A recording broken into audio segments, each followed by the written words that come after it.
I'm gonna put you on the spot. Kung itong MC Sports ay magiging team, but before that, we're gonna bring you now our Sinag Kalitig 45 player of the game with Kimberly and Bingula. Kimberly.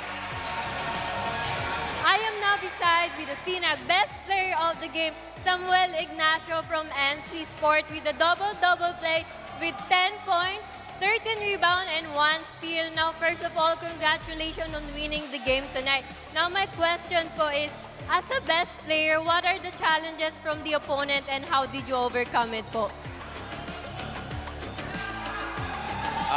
Una sa lahat, papasalamat muna ako kay God dahil wala na-enjoy sa amin, naging maganda yung laro namin. Yung laro namin, talagang nag-hustle na kami. Puro box out na, baba agad para sa fast break nila. Yun, nakakalamang kami sa sa laro. Now, as a team po, maganda yung pinakita nyo. Sa tingin nyo po ba, ano po yung naging key? Bakit po kayo nanalo ngayon? Naging aggressive lang kami.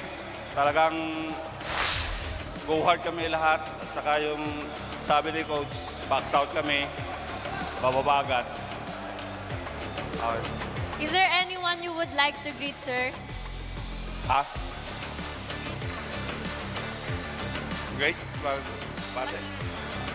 Nagpapasalamat pala ako sa manager namin, si Boss Jeff, at saka sa mga sponsor namin, Armor On, Betos, Wine Bar and Restaurant, Motor Use, Motorsport, DCC Steel, Arden, Tugigaraw, Longganisa, and Boss Jet, Maronelia, Bossman Carpio. At sa mga supporters namin sa MC Sports, pati na rin sa asawa ko, papasalamat ako.